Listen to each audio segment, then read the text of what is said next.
International forum for promoting homeopathy द्वारा आयोजित इस दैनिक हिंदी वेबिनार श्रृंखला में मैं डॉक्टर नेहा कक्कड़ यहाँ पर उपस्थित सभी डॉक्टर्स का स्वागत करती हूँ। और आज का सेशन स्टार्ट करने से पहले हम अपनी रूटीन प्रेयर करेंगे। तो आज का हमारा 892 यानी 852 सेशन है। और जैसा कि आप सब जानते हैं, हिंदी में हमारा डेली 7:30 से 8:30 सेशन होता है और इंग्लिश में 8:30 से 9:30, 9:30 से 10:30 लोकल मलयालम सेशन। तो आज के जो हमारे गेस्ट स्पीकर हैं वे हमारे अपने रिस्पेक्टेड और हमारे मेंटोर और आईएफपीएच को एक नई ऊंचाई पे पहुंचाने वाले डॉक्टर मृदुल कुमार साहनी सर आज हमारे साथ अपना सेशन करेंगे।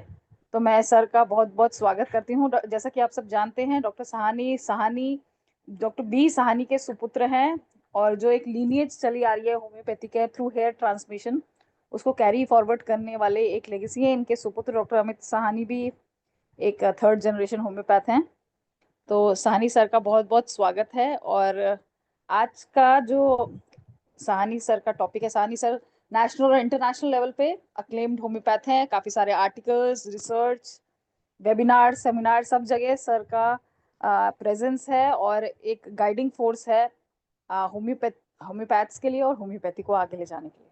तो आज का जो उनका सेशन है उसका टॉपिक है अध्यात्म और होम्योपैथी। अध्यात्म और होम्योपैथी का क्या आपस में संबंध है, उसके ऊपर डॉक्टर साहनी आज अपना सेशन शेयर करेंगे। तो सर प्लीज स्टार्ट कर सकते हैं। नेहा जी, मैं ये बिल्कुल सर, स्क्रीन विजिबल है और आप ऑडिबल भी हैं सर।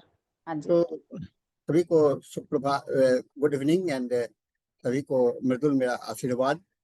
और साथियों, आज का विषय हम लोगों ने मैं विशेष अवसर पर लिया हूं, क्योंकि आज हमारे जो स्पीकर थे वो ज्वाइन नहीं कर पा रहे हैं। तो उनके जगह पर मैंने सोचा कि मैं क्या बोलूं। तब तक मुझे स्पिरिचुअलिटी एंड होम्योपैथी पर मुझे ध्यान आया, और इस विषय को बहुत ही गंभीर विषय है और इस विषय के विषय में हम लोगों को जानकारी प्राप्त करनी चाहिए। साथियों, आप सभी को ज्ञात होगा इस स्पिरिचुअल ये इसको क्या कहते हैं, अध्यात्म को क्या कहा जाता है।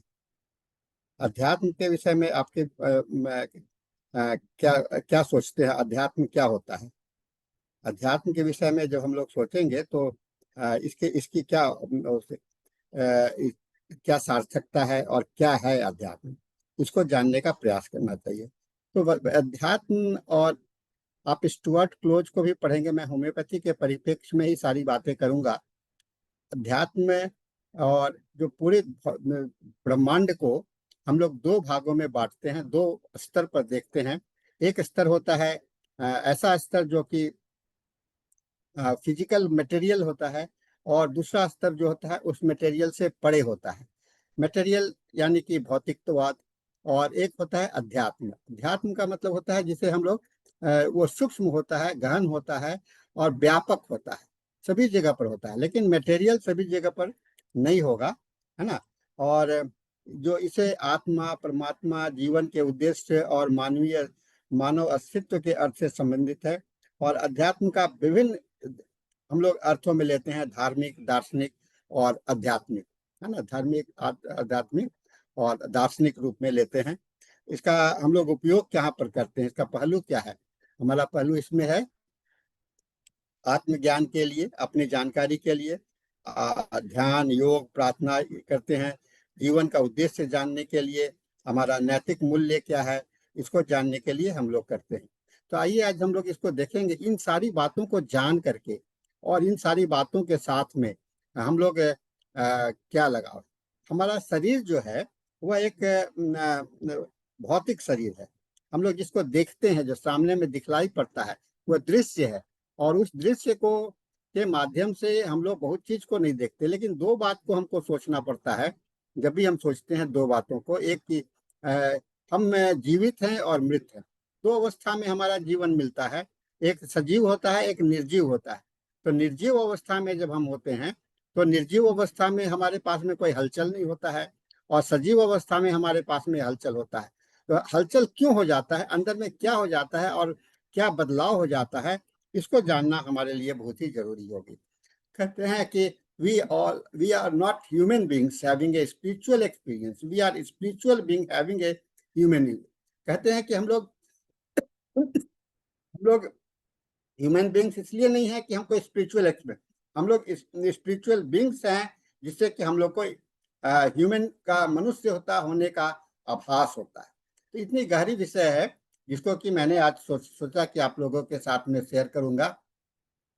और आज के इस प्रेजेंटेशंस में मैं आपको इसके विषय में introduction, spiritual foundation in Hahnemann's doctrine, spirituality का डिफिनेशंस और क्लिनिकल कॉन्टेक्स्ट होंगे, इंडिविजुअलाइजेशन एंड सोल्स एक्सप्रेशंस बताएंगे, और role of practitioners spiritual development की बात करेंगे, case studies with spiritual relevance की कुछ 2-4 केस की भी मैं चर्चा करूंगा, और कंप्लीमेंट्री स्पिरिचुअल प्रैक्टिस और एथिकल कंसिडरेशन और रिसर्च पर्सपेक्टिव और कंक्लूजन करूंगा।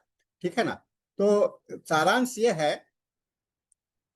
ये है कि होम्योपैथी और स्पिरिचुअलिटी आप एक दूसरे से ऐसे जुड़े हुए हैं जिसे कि हम लोग अलग नहीं कर सकते हैं, है ना। इसमें हमारे पास में फिजिकल सिम्टम्स भी होते हैं और मेंटल, इमोशनल और सोल लेवल के सिम्टम्स, यानी कि वाइटल सिम्टम्स। अगर पूरे जीवन को देख लीजिएगा तो हमारा एक भौतिक स्तर होता है, एक मानसिक स्तर होता है और एक आध्यात्मिक स्तर होता है।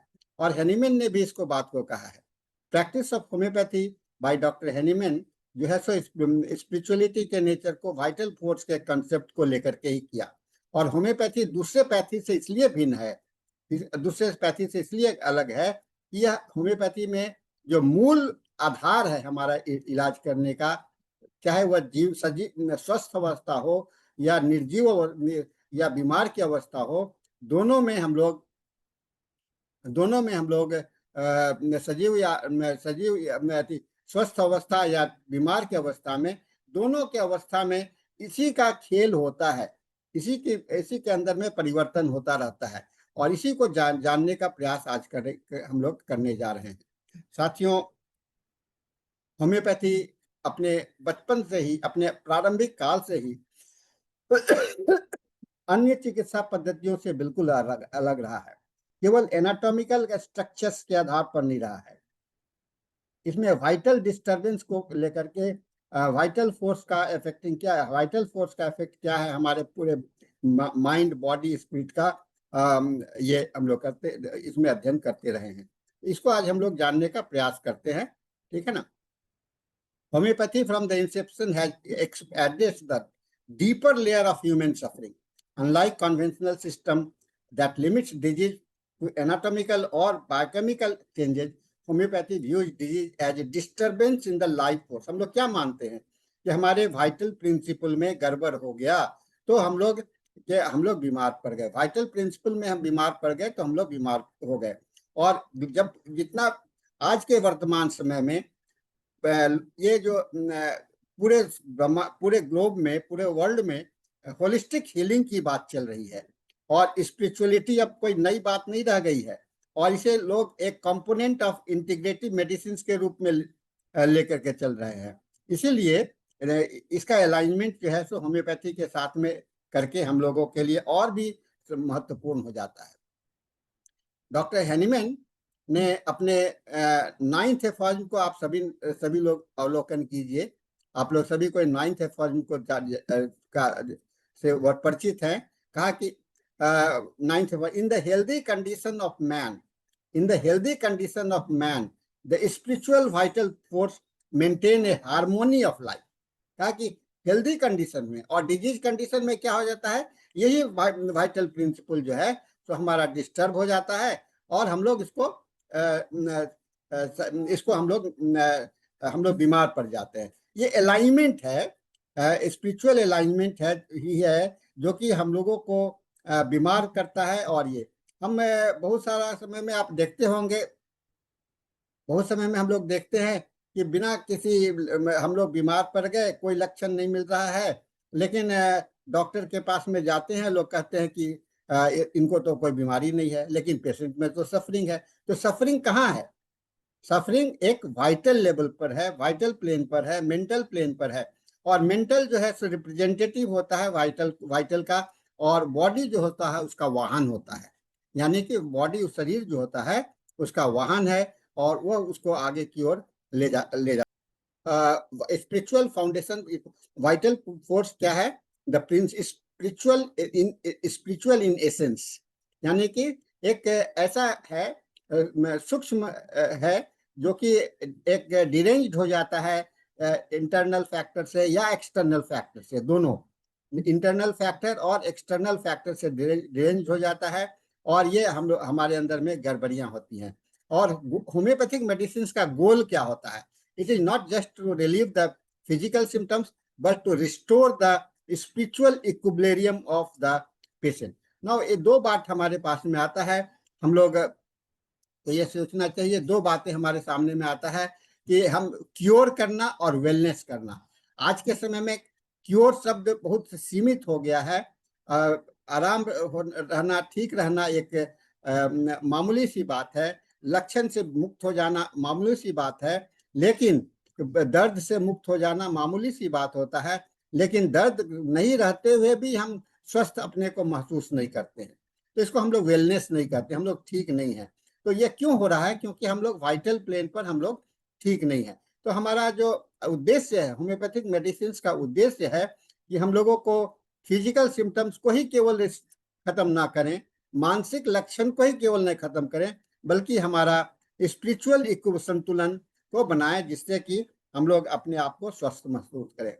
वाइटल फोर्स किसके कहते हैं? स्पिरिचुअल एंटिटी के रूप में कहा गया है। वाइटल फोर्स ही एक स्पिरिचुअल, जो मैंने कहा ना कि ये डायनेमिक है, ये अदृश्य है।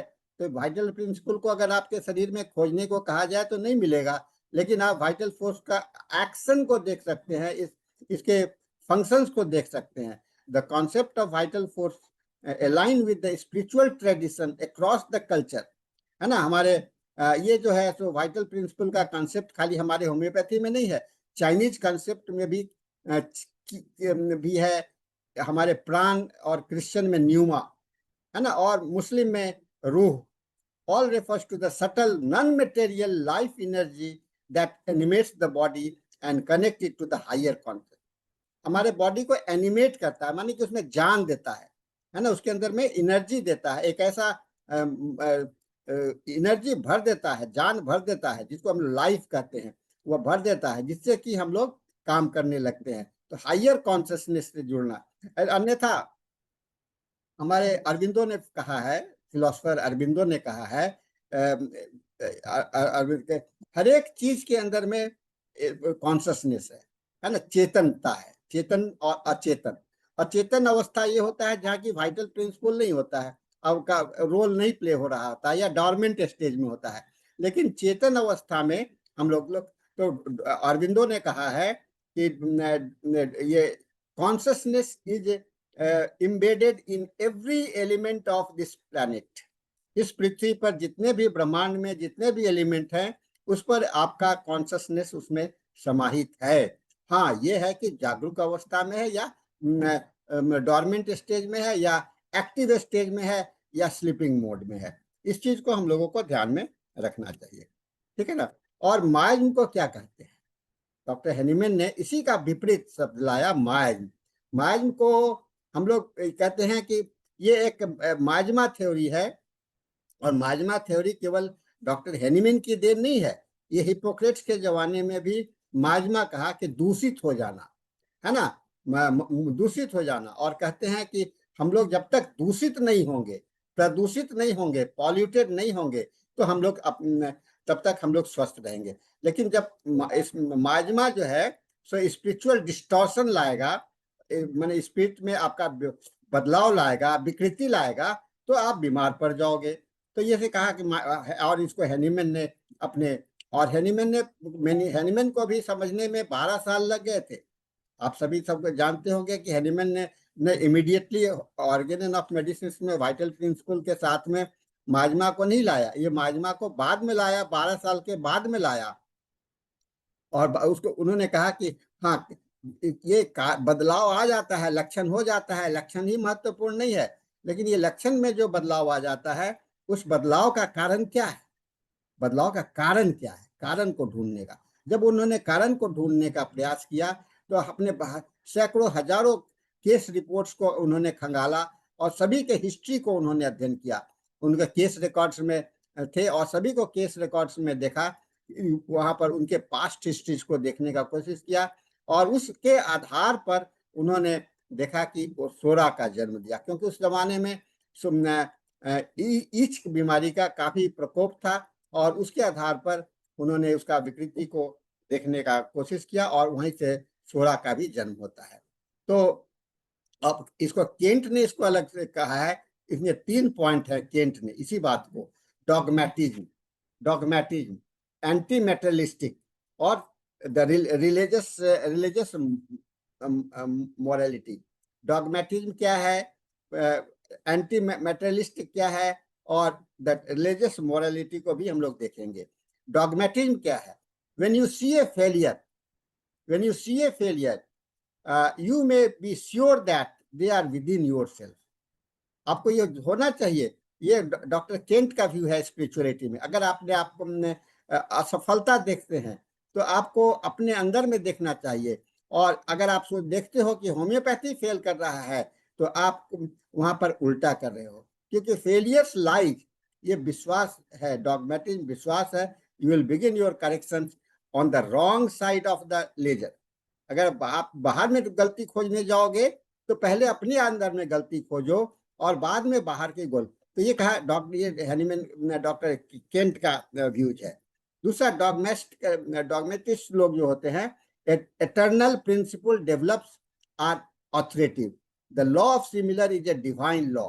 डॉक्टर केंट ने कहा डिवाइन लॉ है, and as soon as you have accepted the law of similar, so ये मैं सारा कोट कर रहा हूं आपको डॉक्टर केंट के लेक्चर से, as soon as you are accepted the law of similar, so soon have you accepted the providence with the law of the order। The outer world is the world of results। बाहर जो क्या देखते हैं, परिणाम देखते हो, और internal world क्या है, इज नॉट ए डिस्कवरेबल, उसको देख नहीं सकते हो बल्कि समझ सकते हो। देयर आर टू वर्ल्ड्स, दो दुनिया है, एक दुनिया है थॉट्स का, और जो जहाँ की इमेटेरियल है, अभौतिक होता है, सब्सटेंस होता है, और एक दुनिया होता है जिसको कि भौतिक होता है। ये सारे लेक्चर्स के डॉक्टर केंट ने लिखा। There is a innermost for everything that exist और आउटर मोस्ट, सबसे ज्यादा चीज बाहर में हो चाहे ना हो, लेकिन अंदर में तो वह जरूर से व्यापित होता है।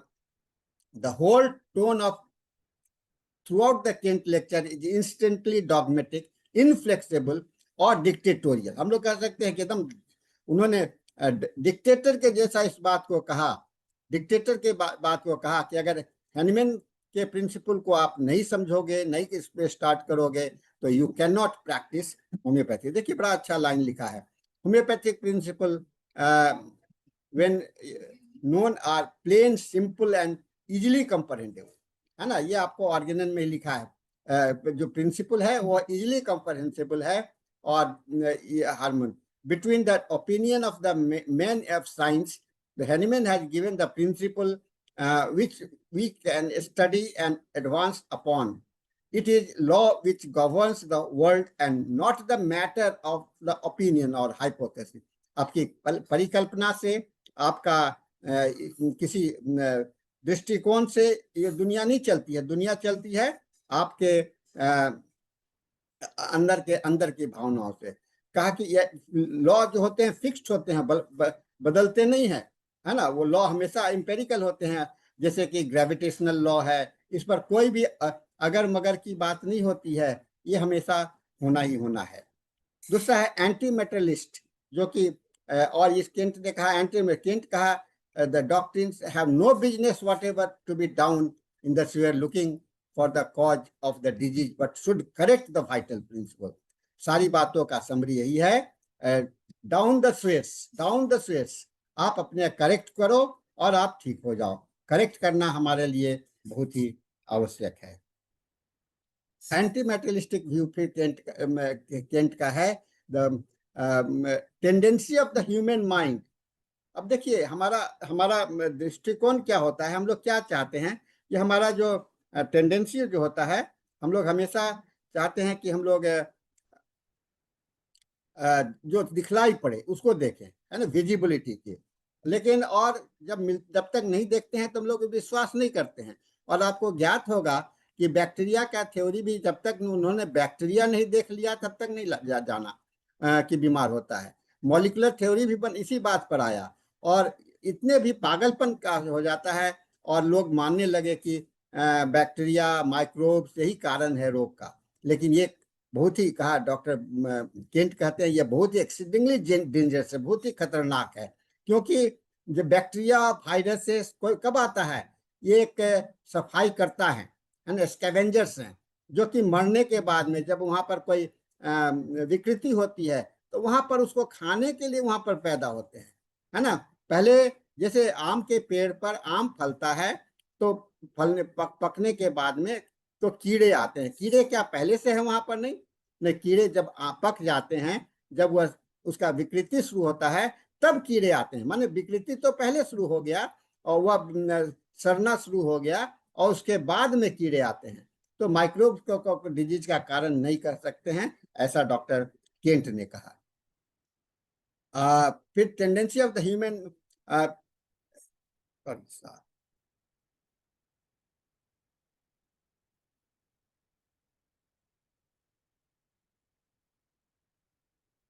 स्लाइड मूव नहीं कर रहा है।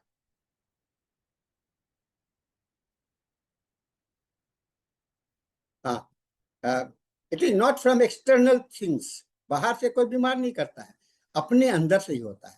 Save the life of the patient first and don't worry about the bacteria. छोड़ दो, है ना, बैक्टीरिया है नहीं है, अपने आप खत्म हो जाएगा।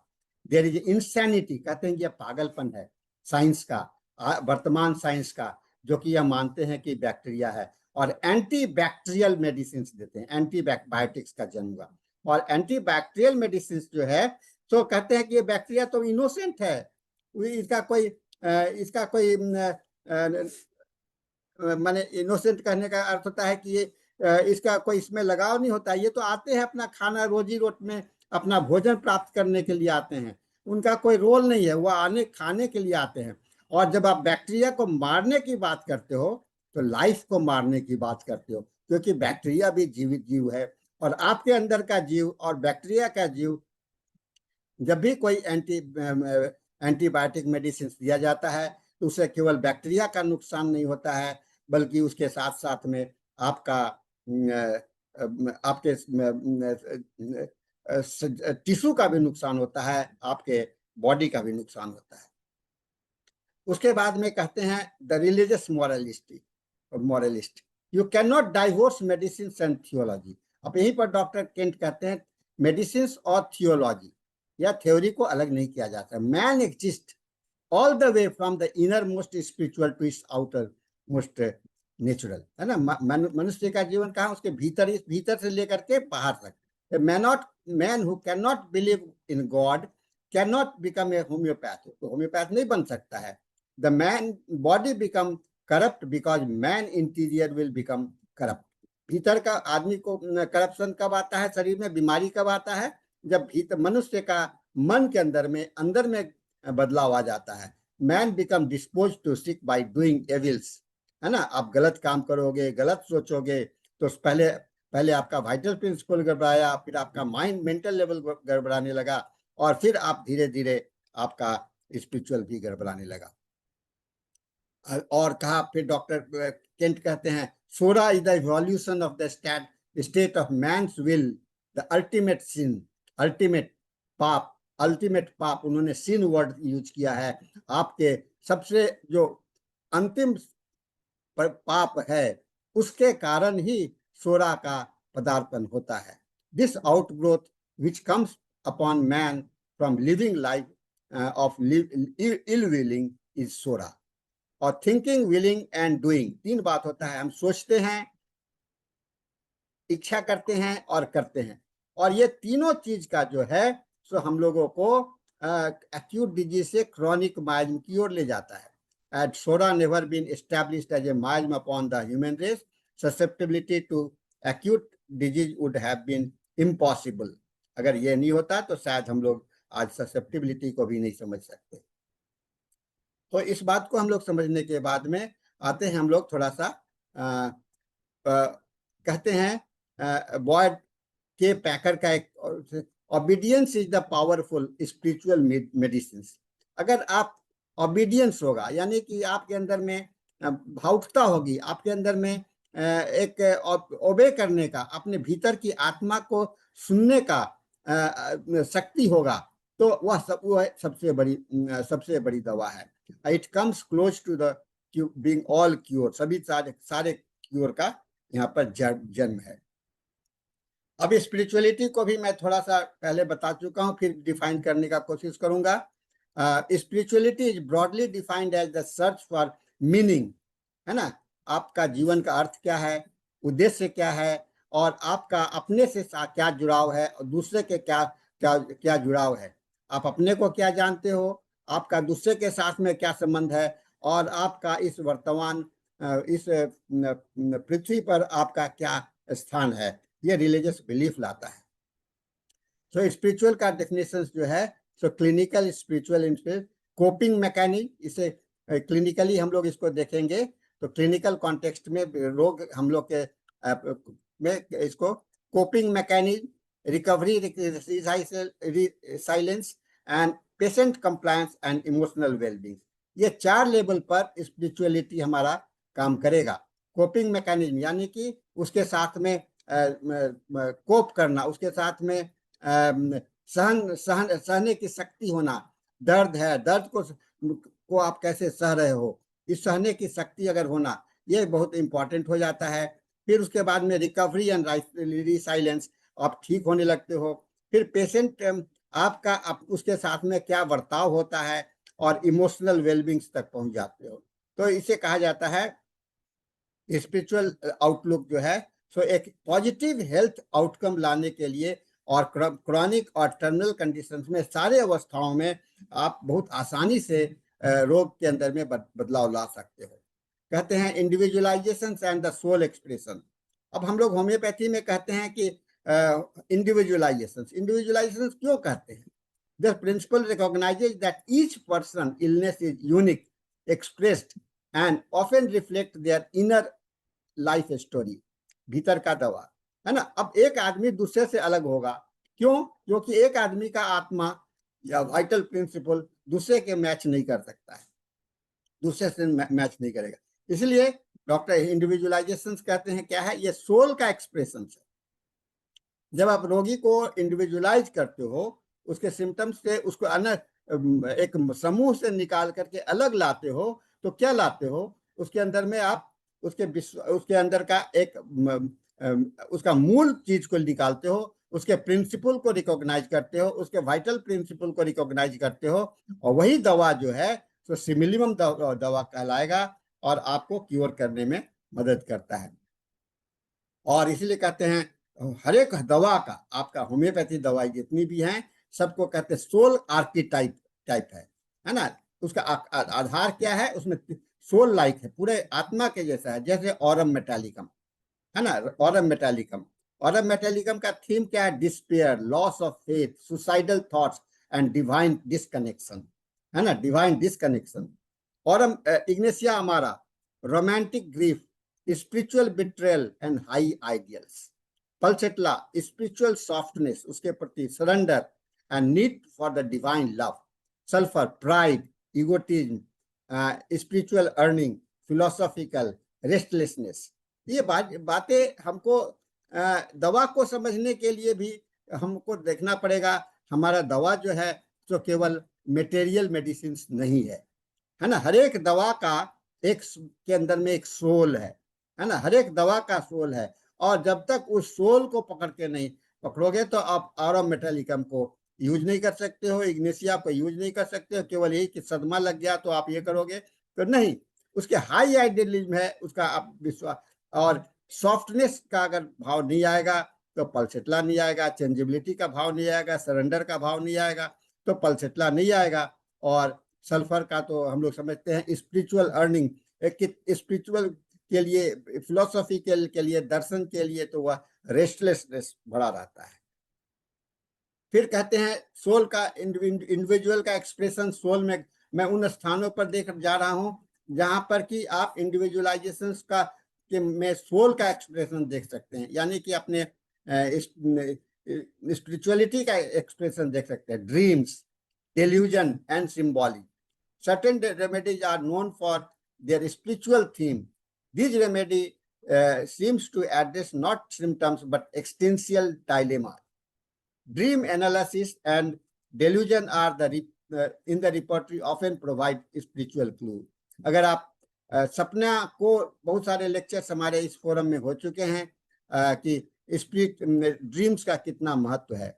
Dreams of falling, dreams of flying, dreams of searching something, dreams of ghost, ये सारे जो हैं अपने सपने आते हैं, सपने आते हैं और सपना में आकर के उसके अनकॉन्शियस सबकॉन्शियस लेयर में जो माइंड का भावना छिपा हुआ है वह आपके सामने में प्रस्तुत करता है। जैसे स्ट्रेमोनियम लैकेसिस जो है, तो उसमें काफी घबराहट, डर होता है, उसका लगता है कि भीतर में कोई ना कोई टकराव चल रहा है इसमें, ठीक है ना।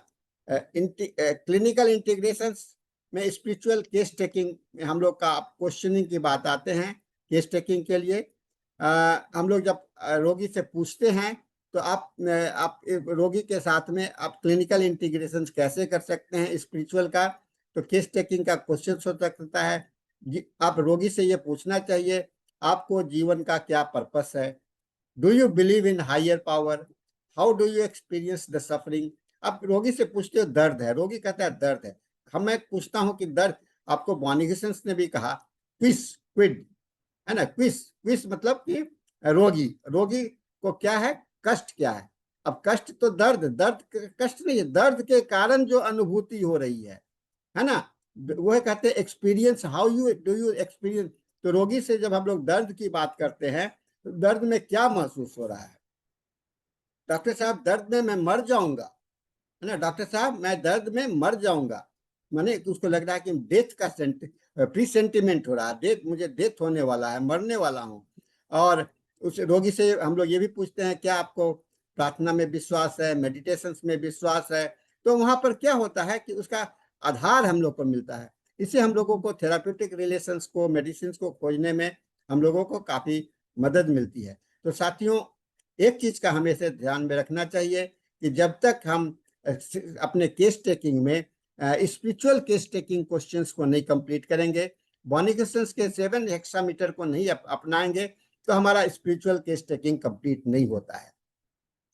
दर्द होता है, दर्द क्यों होता है, कैसे होता है, उसे क्या अनुभूति होती है, ये 3 है। सिम्टम्स के कंप्लीटनेस की बात कही जाती है, सिम्टम्स के कंप्लीटनेस की बात कही जाती है। कंप्लीट सिम्टम्स और the complete symptom, doctor Hahnemann ने कहा totality and the totality, totality और the totality, totality of the symptoms and totality of the life. Totality of the symptoms क्या है? एक टोटलिटी ऑफ द सिम्टम्स है location, sensation, modalities and experiences and concomitant. और the totality of the life क्या हुआ? ये सारे चीजों का मिला जुला जो रूप होगा वह टोटलिटी ऑफ द लाइफ को बताएगा।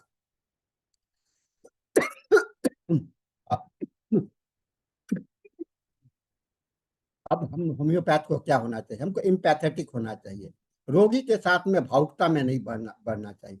रोगी जब बैठा हुआ है तो उसके साथ में इंट्यूटिव होना पड़ेगा, है ना, उसके साथ में आपको काफी हम्बल होना पड़ेगा, बहुत विश्वास करना पड़ेगा, और पूरा ध्यान जो है सो आपको केंद्रित होना चाहिए।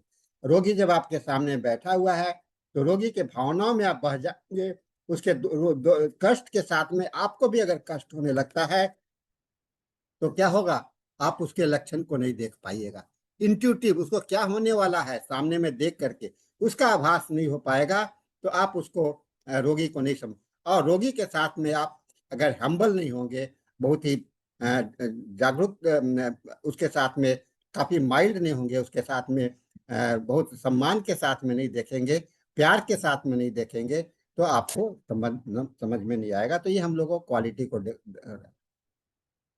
और इसके लिए हम क्या करना पड़ेगा, हीलिंग एज ए ट्रांसफॉर्मेशन, एक रूपांतरण की बात आती है।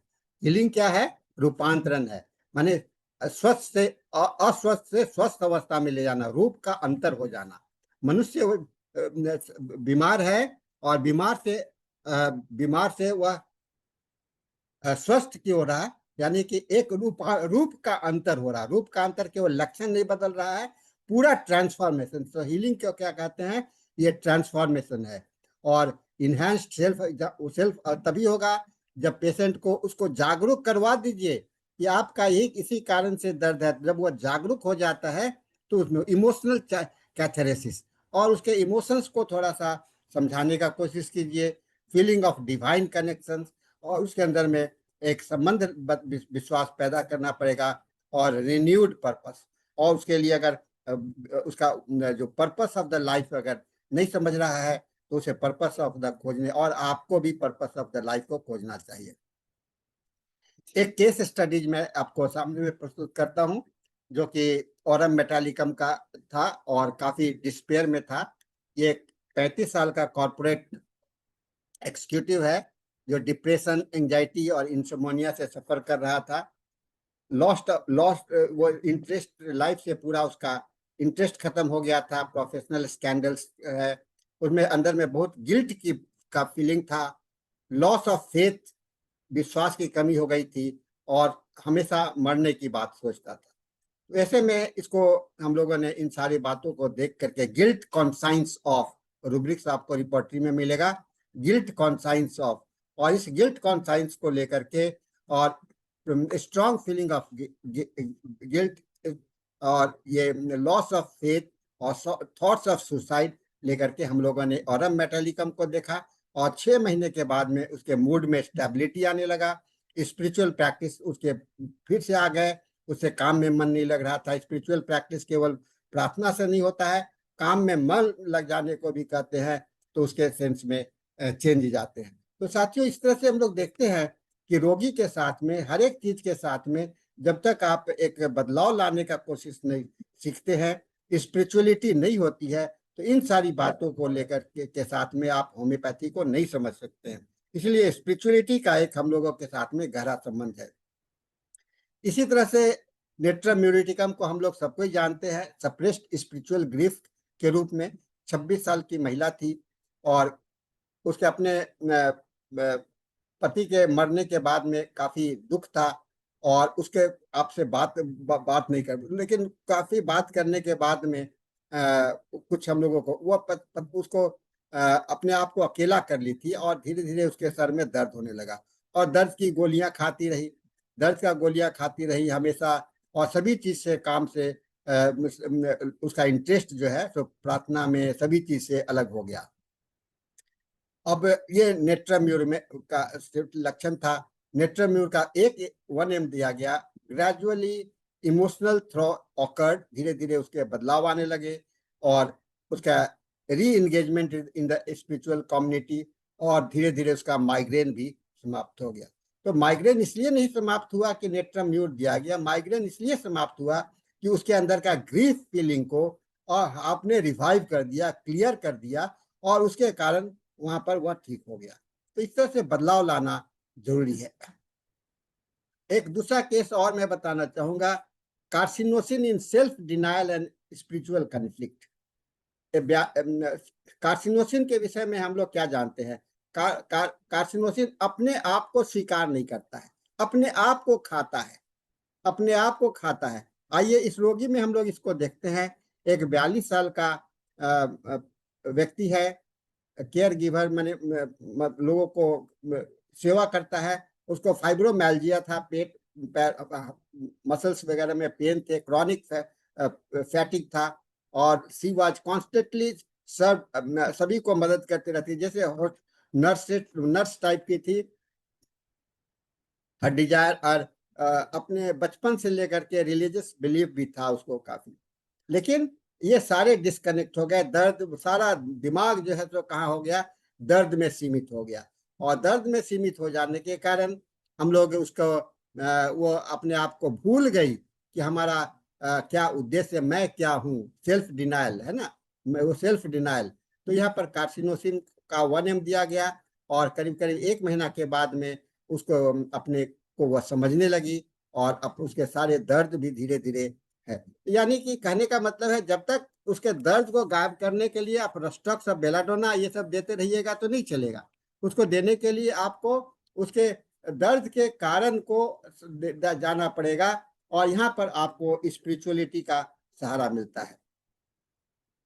कॉम्प्लीमेंट्री स्पिरिचुअल प्रैक्टिस, इसके साथ में हम लोग जो स्पिरिचुअल प्रैक्टिस के साथ में रोगी को और चिकित्सक को करना चाहिए मेडिटेशंस, है ना। प्रैक्टिशनर से हम लोग को इंटीग्रेट करना चाहिए, रोगी को मेडिटेशंस की बात करनी चाहिए to increase the inner clarity and perception, prayer as a healing force और support, and spiritual counselling to help the patient explore beliefs. These do not interfere with the homeopathic principle but enhance the receptivity of the remedy. तो साथियों, इस चीज को, spirituality को अगर आप अलग करते हो, आप होम्योपैथी के साथ में लेकर के नहीं चलते हो, आपको कभी भी होम्योपैथी का उपयोग सही ढंग से नहीं कर सकोगे। और होम्योपैथी का उपयोग करने के लिए हम लोगों को सही ढंग से समझने के लिए हम लोगों के लिए आवश्यक है कि हम लोग स्पिरिचुअलिटी को समझे। कहते हैं, डॉक्टर केंट की बात को बार बार मैं दोहराता हूँ, physicians who do not believe in the God, who do not believe in the spirituality, he can not practice homeopathy. खास करके मेडिसिन की बात तो छोड़ दो, मेडिसिन की बात को, मेडिसिन को जो भौतिक मेडिसिन है वहां करने के लिए आपको स्पिरिचुअलिटी का जरूरत नहीं है। दर्द हो रहा है तो दर्द की दवाई दे दो, कोई ऑर्गन बढ़ गया है तो उसको काट के निकाल दो, और कहीं पर कोई है तो वहां से बॉडी से रिप्लेस कर दो। ये दोनों चीज का साथ समाधान करना होगा। तो हमें आपको स्पिरिचुअलिटी में जाना पड़ेगा। और आप अपने मेट्रिया मेडिका को उठा करके देख लीजिए, अपने मेट्रिया मेडिका को। और अगर कोई मेडिसिन में जहाँ की आपको मेंटल सिम्टम्स नहीं मिलता है, आप समझ लीजिए कि वह मेडिसिन अधूरा है ना, वह मेडिसिन अधूरा है। आपके मेट्रिया मेडिका में हजारों दवाइयां हैं और हर एक दवा के साथ में मेंटल सिम्टम्स, स्पिरिचुअल सिम्टम्स है जुड़ा हुआ। मेट्रिया मेडिका को पढ़ने के लिए भी आपको स्पिरिचुअल को समझना पड़ेगा। मेट्रिया मेडिका को पढ़ने के लिए ऑर्गेनन का समावेश करना पड़ेगा, तब जा करके आप मेट्रिया मेडिका को भी पढ़ सकते हो। मेट्रिया मेडिका को, और मेट्रिया मेडिका को समझने के लिए केवल दर्द हो रहा है, बढ़ रहा है, घट रहा है, इससे नहीं होता है। दर्द क्यों हो रहा है, कैसे हो रहा है, उसके साथ में मेंटल इमोशंस क्या जुड़ा हुआ है, उसके साथ में इच्छा क्या जुड़ा हुआ है, उसके साथ में विल्स क्या, मॉडलिटीज क्या जुड़ा हुआ है, इस सारी बातों को जानना पड़ता है। इसलिए सिम्टम्स जो है सो कंप्लीटनेस तभी होता है जब हम सारी बातों को जानते हैं, सारी बातों का अध्ययन करते हैं, सारी बातों को लेकर के चलते हैं, तो हम लोग ये होते हैं। और ये सारे इसलिए कहते हैं स्पिरिचुअलिटी क्या है, it is a connecting force. एक कनेक्टिंग फोर्स है, क्या चीज का, आपके जीवन के सारे होने वाले उपयोगिता का, जीवन में क्या क्या हो रहा है, आप सारे का टोटलिटी ऑफ द लाइफ को समझने के लिए, टोटलिटी ऑफ द लाइफ को समझने के लिए आपको स्पिरिचुअलिटी को समझना जरूरी होता है। टोटलिटी ऑफ लाइफ केवल इतना ही नहीं है कि लक्षण का समग्र टोटल हो जाना, एक अलायंस होना, तो उसके साथ में एक अलायंस होना चाहिए, उसका कैसे बना हुआ है। कहते हैं कि तो अगर आपको एनाटॉमी का अध्ययन करना हो और आपको केवल आपको स्केलेटन दे दिया जाए और स्केलेटन को एक बॉक्स में रखा हुआ है, तो क्या आप उसमें मनुष्य को देख के अंदर चीज को समझ जाएंगे? नहीं समझेंगे। उसका एक आकार होना चाहिए, उसका शेप होना चाहिए, उसका साइज होना चाहिए, उसके अंदर में उसका मोशन होना चाहिए। और मोशन जब भी होगा, गति तब भी होगा। इसीलिए कहा स्पिरिचुअलिटी, है ना। स्पिरिचुअलिटी क्या चीज है, आपको जीवन में मोशन देता है, गति प्रदान करता है। और यह गति जो है तो हम लोगों का काफी महत्वपूर्ण होता है। अगर गति नहीं है तो you are a dead person. अगर गति है, मोशन है, तो आपके अंदर में आप लाइव हो। और कहते हैं कि रोगी तब तक जीवित रहता है जब तक उसके अंदर में मोशन होता है, चलता है। एक पेशेंट होता है जो कि अनकॉन्शियस है, पूरी तरह से वह उसके अंदर में गति नहीं है, एकदम एक लगता हुआ कि डेड बॉडी के जैसा पड़ा हुआ है। लेकिन ध्यान से अगर उस रोगी में देखिएगा, क्योंकि वह मरा नहीं है, डेड नहीं हुआ है, तो उसके बाद भी उसके शरीर में कहीं ना कहीं आपको गति दिखलाई पड़ेगा। मैं ऐसे रोगी को कई एक बार देखता हूँ। एक बार मैं अपने हॉस्पिटल में आईसीयू में देखा, एक पेशेंट अनकॉन्शियस पड़ा हुआ था इस ब्रेन हेमरेज के बाद में, और उसके आंखें की पुतली जो है सो वह बार बार ऊपर नीचे हो रहे थे, है ना, आंखें की पुतली, आंख की पुतली।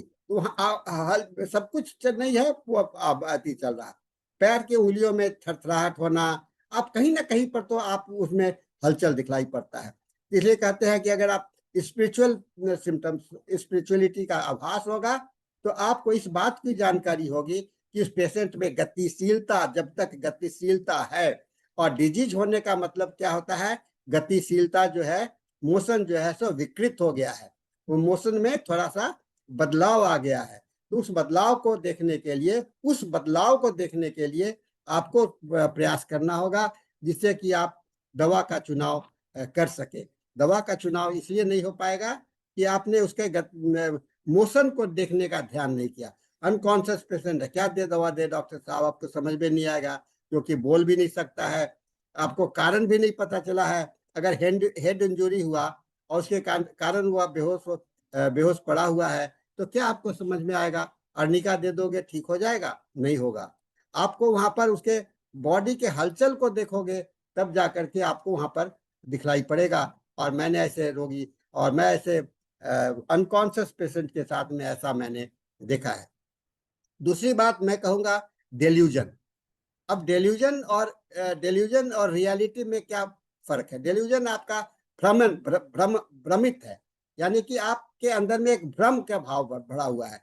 और भ्रम क्या है? ये आपका रियलिटी से अलग, अपने आप को अलग समझ रहे हो। और कभी कभी जो डेल्यूजन को लोग रियल मान के चलते हैं। रोगी कहता है अरे ये हो रहा है, मुझे हेलुसिनेशन हो रहा है ना, आपका hallucination and delusion and hallucination, ये तीनों क्या है? आपको रोगी के अंदर में स्पिरिचुअलिटी का, या उसके डायनेमिज्म का, या कहिए उसके वाइटल प्रिंसिपल का एक विकृति हुआ है, जिसके कारण उसके अंदर में सेंसेशन में परिवर्तन आ गया, सेंसेशन में परिवर्तन हो गया।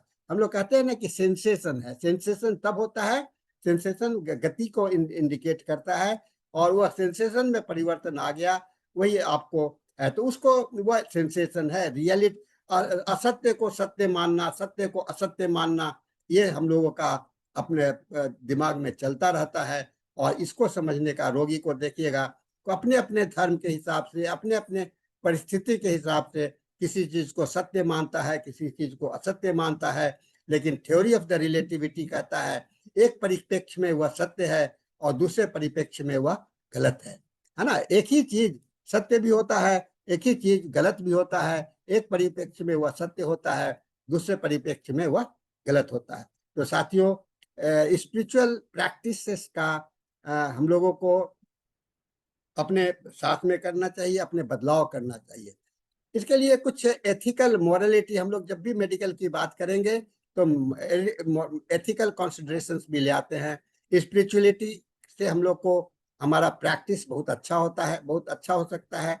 हम लोग पेशेंट के डाइवर्स, हम लोग बिलीफ को रिस्पेक्ट, उसके जो के अंदर में बदलाव है उसका रिस्पेक्ट करते हैं। रिस्पेक्ट करने का मतलब नहीं होता है उसको समझते हैं, समझने का है। और अपने पेशेंट पर अपनी भावनाओं को इम्पोज नहीं करते हैं, है ना। इम्पोज करना नहीं है हमारा। तो ये आप अगर करते हो कि नहीं ऐसा करो, ऐसा नहीं हो सकता है। हम तंबाकू पीते हैं, सिगरेट पीते हैं, आप कहोगे कि पीना छोड़ दो, आपके पीने से नहीं छूटेगा। दवा खाना छोड़ दो, दवा खाने से नहीं छूटेगा। दवा खाने से सिगरेट की आदत नहीं छूटेगी जब तक उसके अंदर में अंतरात्मा में परिवर्तन नहीं आएगा। तो ये इसीलिए आपको अपना प्रोफेशनल बाउंड्रीज मेंटेन करते हुए स्पिरिचुअलिटी को, इस बातों को है, और ensure informed consent when using a spiritual tools. एक बात का हमेशा ध्यान में रखिए, पेशेंट के सहमति के बिना, पेशेंट के सहमति के बिना किसी भी चीज का आप उपयोग ना करें। उसको समझा करके, अगर पेशेंट नहीं है तो उसके गार्जियन से सहमति प्राप्त कर लें। यह आपका एथिकल कंसिडरेशन करता है। बिना सहमति के आप उसके साथ में कुछ भी नहीं कर सकते हैं। सीसीटीवी भी लगा करके आप नहीं देख सकते हैं। लोग, रोगी को नहीं तो जानकारी हो, लेकिन रोगी के अटेंडेंट को मालूम होना चाहिए कि आपके क्लिनिक में सीसीटीवी लगा हुआ है और वहां पर उसको है। आप सीसीटीवी लगाते हो उसको जानकारी प्राप्त करने के लिए, उसको रिव्यू करने के लिए, लेकिन उसको करने के लिए आपको कॉन्सेंट का जरूरत होता है, इन्फॉर्म्ड कॉन्सेंट का जरूरत होता है। तो मैंने सारे चीज को, इसी बात को क्या, इसका कुछ रिसर्च पर्सपेक्टिव है। हम लोग challenging in quantity, growing interest of spiritual dimension, medical literatures बहुत सारे आ रहे हैं। एक बेल एआर का 2004 में आर्टिकल पब्लिश हुआ था, healing relationship and vital force, है ना। उसी तरह से कोथन 2009 में एक पब्लिश हुआ है, स्पिरिचुअल डायमेंशंस ऑफ होम्योपैथी। फिर जॉन्स डब्ल्यू ने 2001 में लिखा है, आर्टिकल है ये सब, spirituality and medicine interface. The qualitative studies on homeopathy and spirituality remain aspirate, but qualitative evidence supports transformative experience in patient receiving individualized remedy. तो कहा कि qualitative, not, it is not the quantity, it is the quality. And quality आपको कैसे समझते हैं? With the spirituality. Quality आप spirituality से आता है और क्वांटिटी आपको भौतिक मटेरियल से आता है। तो दोनों चीज का सामंजस्य है, वही हमारा होम्योपैथी बनता है। तो संक्षेप में हम लोग ये कह सकते हैं, spirituality and homoeopathy are deeply intertwined, एक दूसरे से जुड़ा हुआ है और दोनों में एक संपूर्णता का बोध होता है। स्पिरिचुअलिटी हमको संपूर्णता बताता है और होम्योपैथी में भी आप कहते हो कि हम टोटलिटी ऑफ सिम्टम्स की बात करते हैं और इनर हार्मोनी की बात करते हैं, alignment of the higher order of the consciousness. कहा 9th फॉल में, for the highest purpose of the life. Fall number 9 में आप कहते हो, for the highest purpose of our life, हमारे जीवन के सबसे उच्च आदर्श के लिए हमारा जीवन है। और उच्च आदर्श क्या है?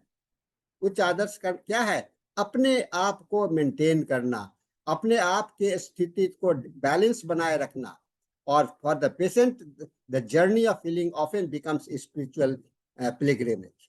कहते हैं अगर रोगी के अंदर में यह भाव हो जाए, ये हीलिंग जो है तो एक जर्नी है और एक स्पिरिचुअल का एक यात्रा है।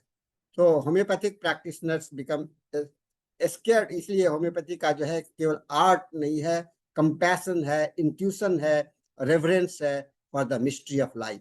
कहते man is the unknown, man is the unknown, yes man is the unknown because we know our self but we can not know others. दूसरे को नहीं जानते हैं। और इस बिखरे हुए दुनिया में जहाँ की स्पिरिचुअलिटी को नेग्लेक्ट किया जा रहा है मेडिसिन में, वहां पर होम्योपैथी जो है तो आपको एक ऑनर के रूप में एक सभी को एकत्रित करने का है। तो आने वाला युग, आने वाला युग और आ रहा है, धीरे धीरे होम्योपैथी की लोकप्रियता बढ़ती जा रही है और लोकप्रियता बढ़ने के साथ में हम लोगों को अपना प्रदर्शन भी बढ़ने को हम लोग देखने को मिल रहा है।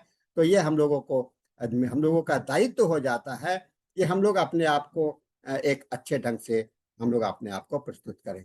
ये बहुत सारे रेफरेंस हैं जो कि आप देखेंगे, मैं इसकी जिक्र नहीं करूंगा।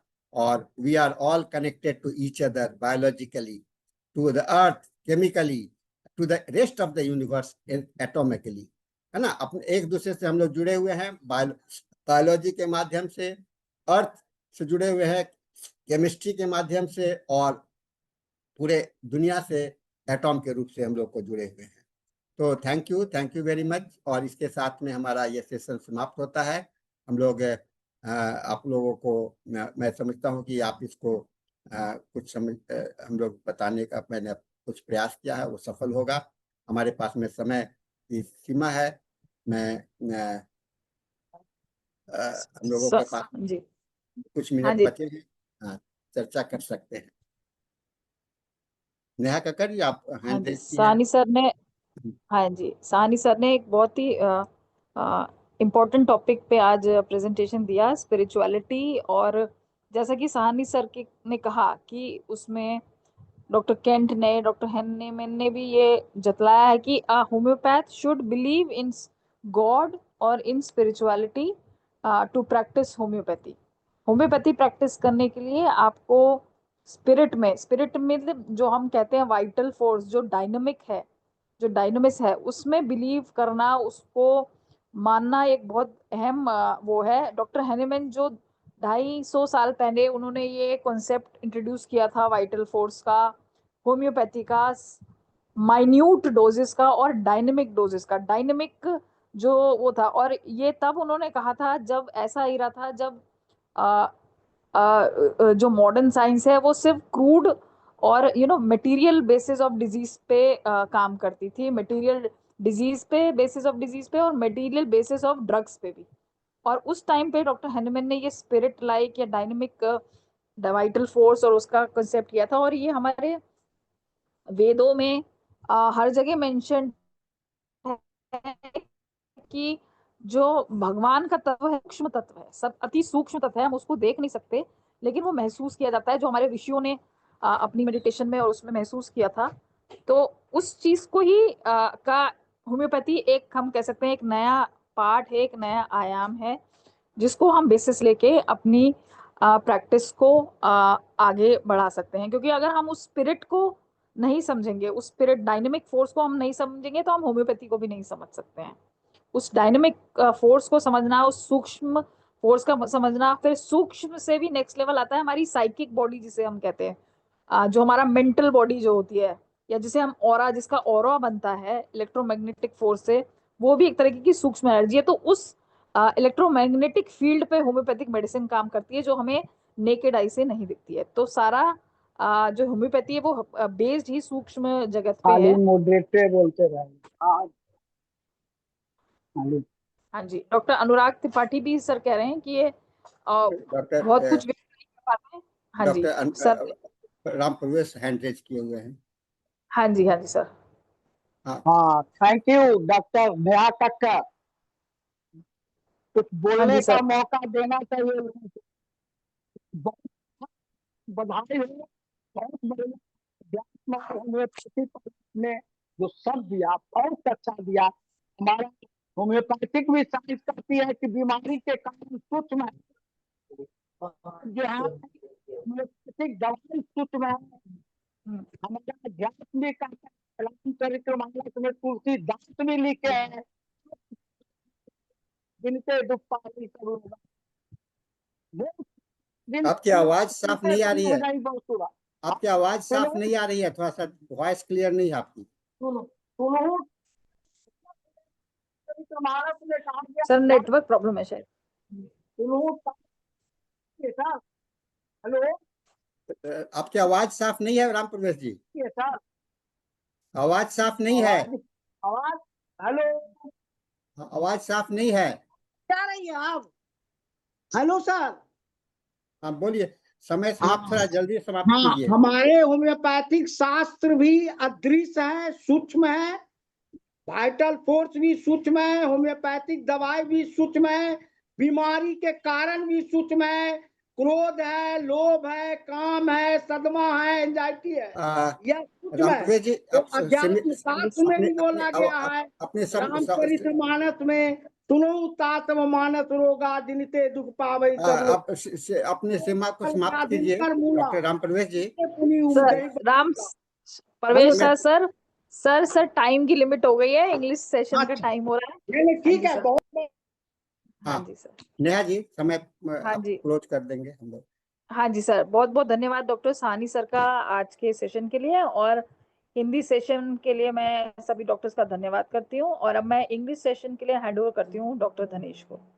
Thank you.